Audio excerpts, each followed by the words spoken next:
You're exhausted. I get it. You just finished up your workday and your inbox is still screaming at you. You have 20 minutes before you have to transition from professional to parent. You want to take care of yourself, you really do. But looking at a gym schedule feels like an unsolvable math problem. Most people think fitness is for the people who have unlimited time and zero responsibilities.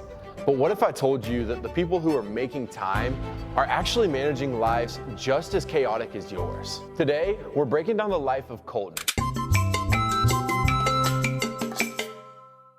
Colton's a real person. He's a 34-year-old business intelligence analyst. He has 2 young kids, he's a husband, and he still finds time to consistently get his workouts in. We're going to map out his entire day, take a look at his biggest obstacles, and see what he's learned about fitting fitness into a life that measures a 7 out of 10 on the busyness scale. And this isn't an extreme schedule. This is actually a fairly normal adult schedule. And as I say that, you're probably noticing some similarities to your own life. But before we dive in, here's why Colton's routine actually matters.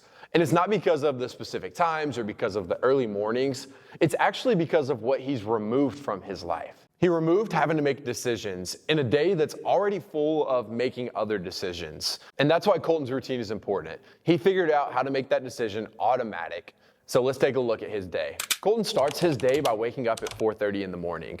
And I know that sounds extremely early, but Colton actually said that waking up at 4:30 wasn't nearly as bad as he thought it was gonna be, and that it just took a little bit of time to get used to. And that's very similar to working out and building this habit, because a lot of times people will avoid going to the gym, not just because they think the workout's gonna be hard, but because they're afraid that it's always gonna be hard. Which is exactly what we're seeing here with Colton. Colton thought that this was something that wouldn't be sustainable. He thought that this was something that was gonna be really hard for him, but as he did it and stayed consistent with it, he realized that it wasn't nearly as bad as he expected it to be. And another benefit to doing this is that the decision has already been made for him the night before. He's already decided that this is a non-negotiable. He has his alarm set the night before, he has his clothes ready, so that when he wakes up that next morning, all he has to do is get started with his day, which we'll dive into a little bit more in a second. But what this does for him is it helps him to stay in control, and that there's nothing in his life demanding anything from him at this time. There's nothing that's gonna interfere with his schedule. So when he wakes up, he's able to just get going as soon as he wakes up. And before you click off this video because you're saying you're not gonna wake up at 4:30 a.m., this is not about the time. This is about you finding a specific time that's not competing with any other priorities that you have in your life. The reason that Colton wakes up at 4:30 in the morning is so that he can get ready to go to his 5 a.m. workout class. And this is similar to waking up at 4:30 in the morning. He's going to a class because a lot of those decisions are already gonna be made for him. The workout is already decided, so all he has to do is wake up, show up, and do the workout. By doing this, he's actually able to make his workout extremely simple. When your workout's a little bit more challenging or a little bit more advanced, the complexity is gonna be something that you'll see start to kill your consistency. So tomorrow when you're going through your day, I want you to take a little bit of time to think about how much time are you actually spending making decisions about what you're going to do in a day. If you actually track this, I think that you would be surprised by how much time and energy you're putting into making those decisions. One of the reasons that this time works really well for Colton is that he's able to get home before his kids even wake up. What this does is this allows him to feel basically no guilt for going to the gym and working out, for prioritizing his own health. There's no trade-off from him to where he can no longer spend time with his family because he's choosing his own fitness. The good thing about this for him is that fitness doesn't have to compete with his role as dad. And for a lot of people, they like to think of it as you either have fitness or you have family. But because Colton found a time that works for him, he's able to do both. After spending time with his family in the morning, Colton then goes to his job where he works a mentally demanding desk job. And the stress that he has throughout the day usually fluctuates somewhere between moderate and high. He has long periods of sitting. And one of the things that he said that he really likes about working out before he goes into work is that the training he's doing isn't just having these physical benefits. It actually has a mental effect as well. And so his movement early changes the stress that he has later in the day. It changes how he's able to manage the stress that he has unexpectedly. Colton finishes work around 4 p.m., then he'll head home because he doesn't have to go to the gym. He's already done that for the day. And once he's at home, this is when he's gonna spend more time with his family. He's gonna do chores around the house. He's gonna make dinner for his family, watch TV, wind down.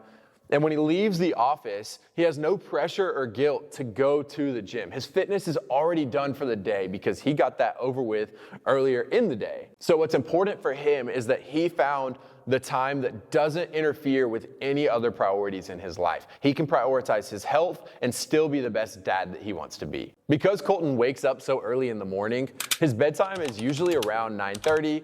Obviously that fluctuates having 2 young kids. But once he gets in bed, the decision is already made that he's gonna wake up the next morning and go to the gym to get his workout in. So now that we've looked at his entire schedule for a day, let's take a look at why this worked for him when everything else that he had tried in the past didn't. Before finding the right place and routine for him, Colton was trying to do pretty much anything that he could. He tried working out at home, he tried different apps, he was trying different random programs. But the problem is that none of them were able to help him stay consistent. He pretty much always fell off. The issue was that he had too much decision fatigue and he was trying to do this in isolation. So doing it by himself made it even harder for him to do. That's when he settled on group classes, which were a perfect fit for what he was looking for. It solved all of his problems. He had the programming handled, he had a set time, there were clear expectations, and then he also found a community that normalized showing up regularly. When you find a good system that works, consistency can start to feel kind of boring, but boring is when that consistency is actually going to be the most sustainable. All right, how did this actually impact Colton? What changes did he notice visibly inside his life? The payoff for Colton was more than just losing weight or building strength. Colton actually noticed that regularly throughout his day, he was in a better mood. He noticed that he had lower stress, he had more confidence.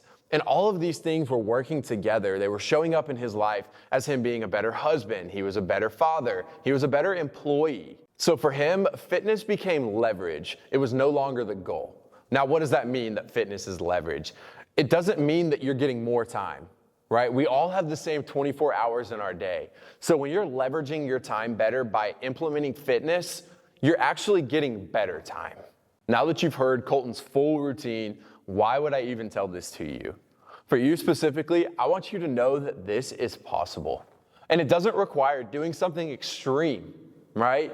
It requires a structure that's gonna respect your life. Something that's sustainable, something that you can manage every single day that helps you stay consistent.